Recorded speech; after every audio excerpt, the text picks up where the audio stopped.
All right, let us go to a team that I know everybody wants to talk about. Everybody has takes, and you had an interview with their head coach that went viral. We ended up doing almost an entire show on what he said. Dabo Swinney, Clemson is one of 4 teams that did not take a single transfer in the spring window or the winter window, and that would be Clemson, Army, Air Force, and Navy. What do Army, Air Force, and Navy have in common? You have to get someone in Congress to recommend the person go to school there. So Clemson does not have a congressional recommendation requirement that I know of.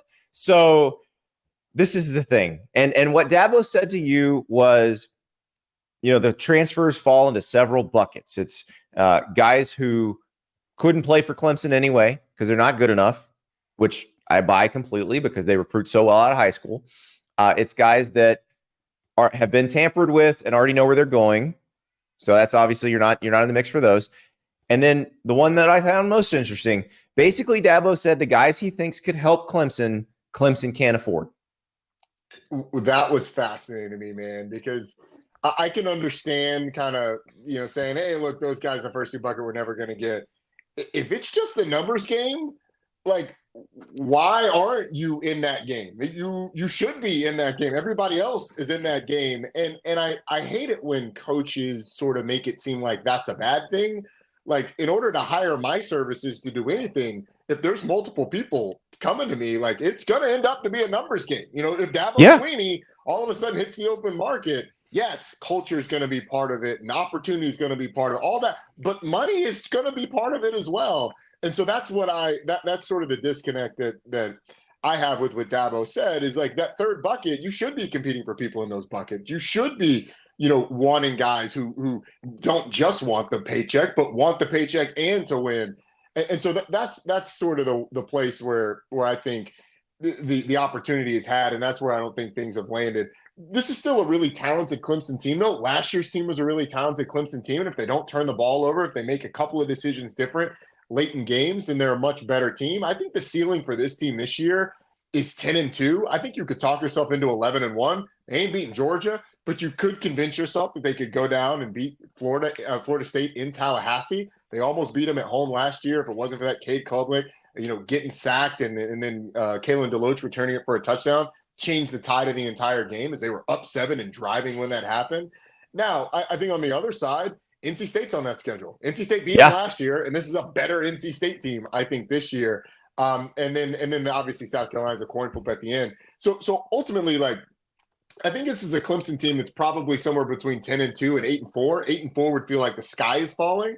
But I think it's a legitimate college football playoff contender and should be, to be honest with you. The way they've recruited out of high school, the way that defensive line looks with Peter Woods and those guys up there, Barrett Carter at linebacker, Wade Woodaz looks to be a guy. They've got Avion Terrell, AJ Terrell's little brother on the back end. Phil Moffitt's back on offense. They're excited about Bryant Wesco, although, if I had a nickel for every time they've been excited about a receiver in the last 5 years, I'd probably have $1. But it's all going to come down to how good can Cade Klubnik be really in the moments that matter, the biggest moments. Yeah, Bryant Wesco and Sammy Brown in that freshman class, like they look like the kind of guys Clemson usually gets, make an impact, and then develop and get even better and wind up becoming good NFL players. Like, they're still good at that. That's the thing that gets me. I'm with you. This is a college football playoff team at the ceiling. This is an 8-4 team at the floor. Like there's not a ton of drop off, but where the disconnect is for me is they could be a team that could be competitive with Georgia. They could be a team that, if they get in the playoff, could beat teams in the playoff. Except they don't do the things that the other teams do to build their rosters, which means there are holes on the offensive line, at receiver, that they could have been filling all this time, and they're not.